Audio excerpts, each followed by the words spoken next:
I want to start by talking about the Golden Globes. Yeah. So you hosted them earlier this year. You're just a few weeks out, right? Maybe 2 months? Yeah, you have January 5th, yes. Okay, the date is gonna live in your memory forever. Oh, forever. Until it's replaced with the next high pressure thing. Until the next Golden Globes date is announced. Right. Yes. So critics and fans really liked what you did. Comedy goat Jon Stewart tweeted, Nikki Glaser is very, very good at this. Yeah, that was really an important tweet. Right? I like. We put it up there just so you can It's see. no joke. Like we came. It was so fun because I had like all my writing team and my whole team backstage with me in between when I would do the monologue. I'd come off stage and then we'd all go back and I'd be in a quick changing into a dress, and they'd be reading me tweets, and it was like Jon Stewart just tweeted, Nikki Glaser is very good at this, and it was like we all kind of knew. Like, that's a guy that you kind of go, like we trust him. I trust him. Right. And so it's nice when you get a compliment like that from someone where you go, well, he doesn't bullshit. And so I can't be like, I tricked Jon Stewart, which is what I want to usually do. So that really landed with me. So that's a good one. I got one more good one for you. Keep them coming. 3-time host Tina Fey said that you should keep doing this job forever. That was really nice. So the legends loved what you did, but what I want to know, what was it like in the room? What was the vibe? What was the energy? I think when I first walked out, I knew the energy was like, we don't know what she's gonna do. We've seen her do the Tom Brady roast most recently. That's kind of where I popped for most people. And so in retrospect, I think back and I look back on how terrified they all looked, because they were like, she's gonna roast us. She's gonna be just as mean as she was to Tom Brady. So I heard from a lot of them afterwards that they were really, really scared. So I wish I would have known that, because I would have just done maybe something to diffuse that a little bit, because I don't like people just being like, the worst feeling in the world is when you're at a show and you think they might talk to you, like someone that you're with they want to be talked to, so they wear like a shirt that says like, I farted or whatever, like they're dying for attention, but the girl with them is like, please don't look at me. Like, I always feel for that girl. I am that girl. And so for the whole audience to feel scared, next time's gonna be a lot more fun, because I think they know the tone that I have now, where it's like, I go, but I'm not gonna embarrass you. And if you laugh, I'm only gonna make you look good, because you're gonna look so relatable laughing. It's like one of the best ways for an untouchable kind of celebrity on a pedestal to look normal, is to be like, I'm giving them an opportunity to look like, the stars are just like us. Right, like they know how to have fun. Yeah, they can laugh. It's an opportunity for them. And there was one, I did an interview before the Globes, and they were like, who are you gonna skewer? And I said, not really anyone, but in order to serve a compliment about a performance, I have to make a joke with it. So I probably want to say something to Timothée Chalamet, because I just loved his performance in A Complete Unknown. So I'll probably make a joke about him. And that got back to him, and he was just gonna skip my monologue and get there late, just so he didn't have to deal with it. And Timmy was scared of you. Well, yeah, and I get it, because he's there with his girlfriend, who is like already the subject of so many jokes. It's like, it's just, he shouldn't have to sit there if I'm gonna be like, make fun of something about him that it's like his night. So I don't begrudge him doing that, but I left a message for his publicist being like, I love Timothy. I'm not telling you the jokes, but I promise the jokes are only uplifting him and saying I'm a huge fan. I would never do anything to ruin his night. And I'm glad that they believed this. I was like literally about to walk on the red carpet like, hi, it's Nikki Glaser. If you could get Timothy to come on time, I promise you, I love Kylie. I wear her cosmetics. Like, I was just lying. I don't, because I lose lip gloss too much to spend $45 on it. So, but I really was like, I want them to know, like, I think I get a reputation of being like mean because of the roast, but I'm hired to be mean for those. A Golden Globes, it's not my job to like ruin their night. Let's talk about the roast, so I rewatched the Tom Brady roast.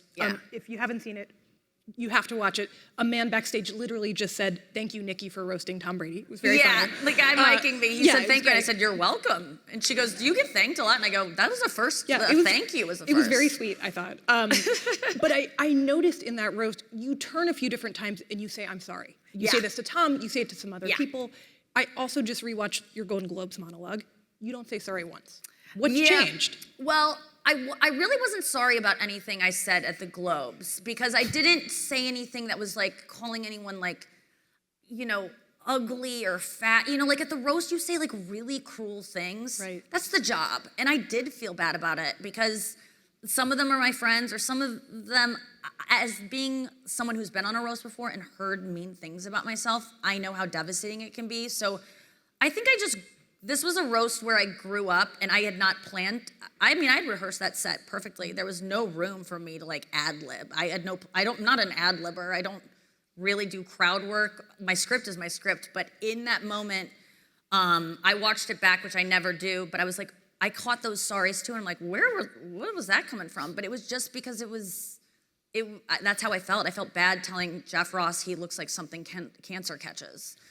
I did, because he's my friend, and that's so mean. Right. And saying it again is also like just adding to insult to injury, but and You're so gonna I get feel some more bad, headlines but today. it's the one that came to mind where I go, oof, like that's not nice. But the Golden Globes, I feel like the one joke that I would have been like, that was kind of mean, was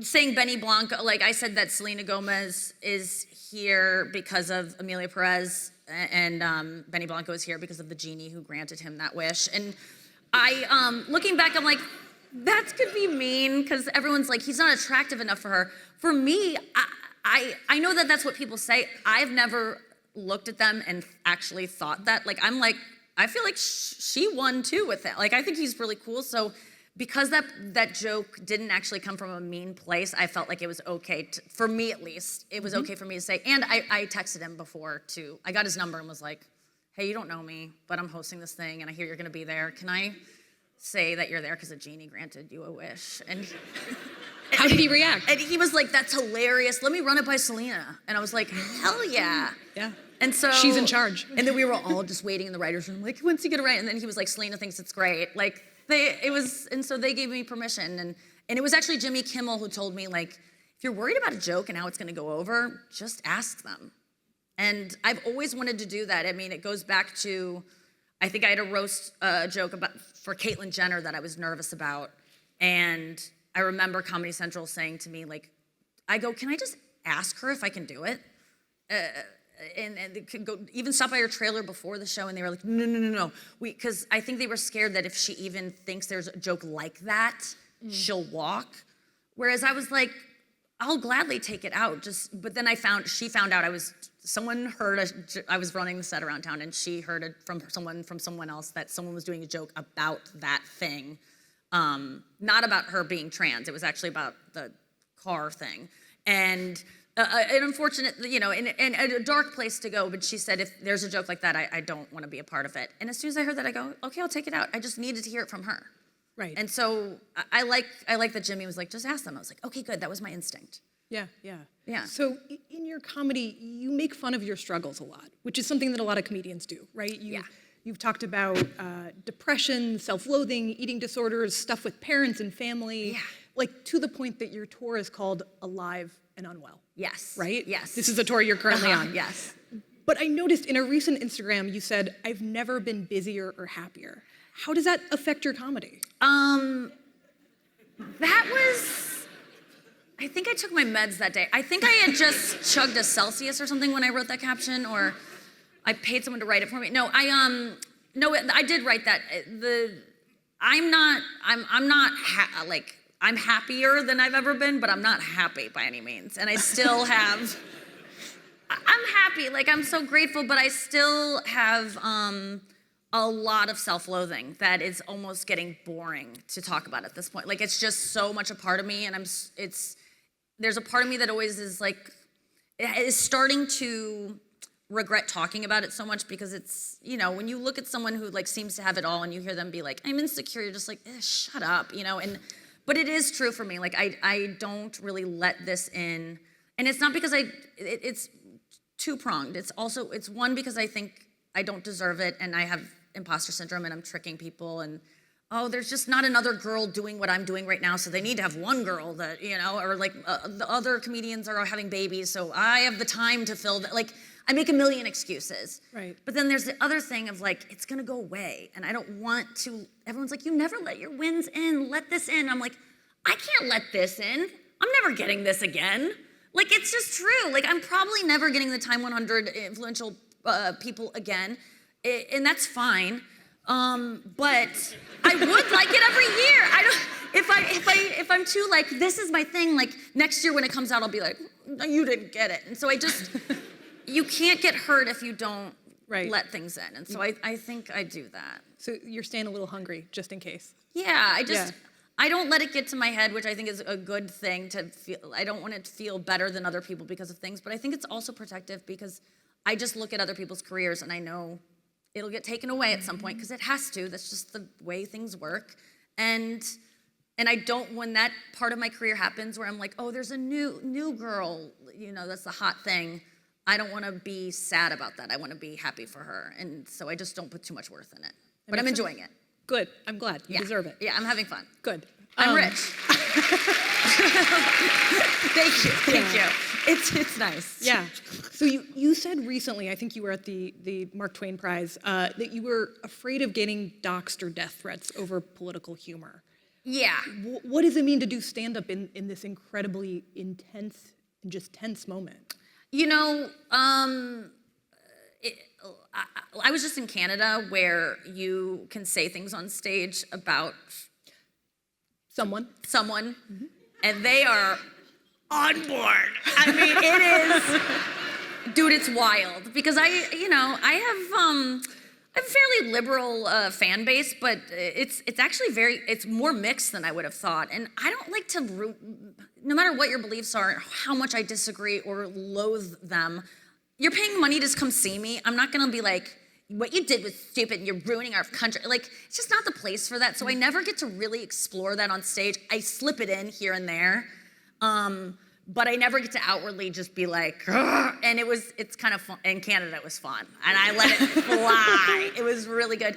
And then, but I like, there was a time on stage, I think on Saturday night that I was like, oh my God, if what I said gets recorded and sent out, like I could maybe not get let back into the country. Like literally, I had a friend, Jenna Friedman, who just posted on Instagram, comedian, that she was performing in Vancouver, and when she came back to America, and customs asked, what do you do? She said she's a comedian. They said, do you talk about politics in your set, and do you make fun of the president? And she said she answered truthfully, which I think is yes for her. And they didn't take her, they let her go, but they asked. Right. They asked.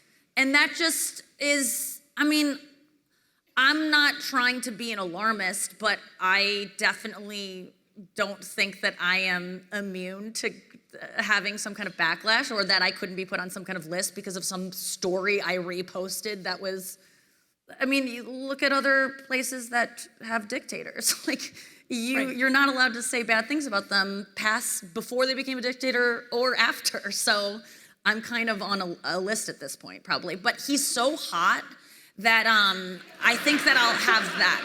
Like, I stand by that, like, I may disagree with his policy, but I'm so sexually attracted to him, and I don't know why you're laughing. I'm 100% real about this, and I'll always maintain that, and that will save me when I'm on the gallows. Right. But you're hot, and I don't know why you're laughing. You're gonna say, remember when? Yeah. I was on stage at the TIME100 Summit. I'm gonna go look at this interview and say, did I make a joke of it? No, I was dead serious. Super horny. I mean, I just can't help it. So you have killed it at a number of roasts over the years. Uh-huh. If you could roast anyone in the world right now, maybe absent your humble moderator, who would it be, and what would you say to them? Well, I think you know the answer to, like, I would wanna do it to someone who I'm furious with, who there's a lot of fodder, and who I know it would hurt deeply because of their narcissism. So there's lots of people, but there's two mainly that come to mind. Do you have names you could share? No, I wouldn't even say the names, but I think we all know.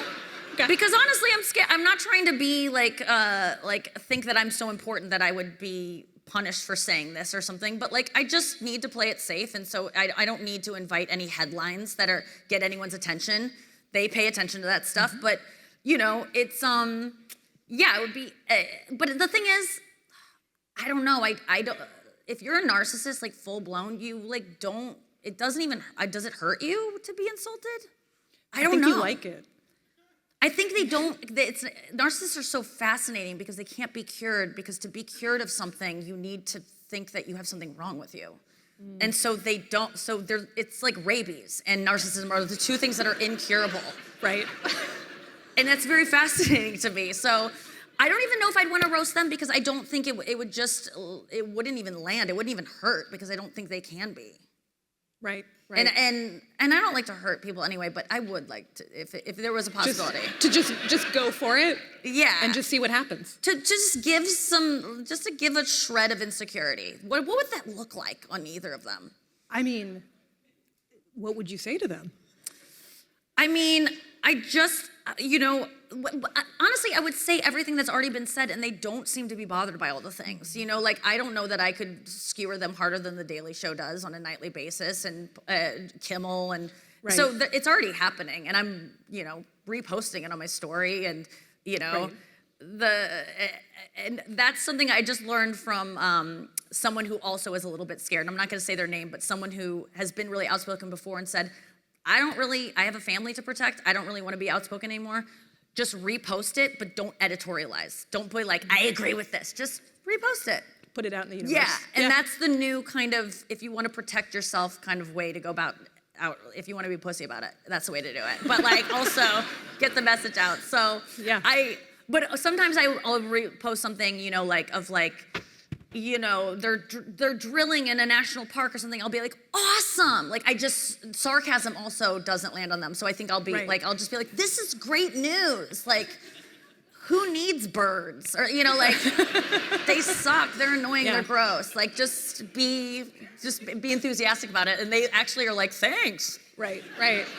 Nikki, you have just given us a masterclass in posting. Yeah, Thank you. I really think that's the way to get it out there. Just be sarcastic. Yeah. Yeah. Well, on that note, Nikki, thank you so much for your time. Oh my Appreciate God, you being here. We're done.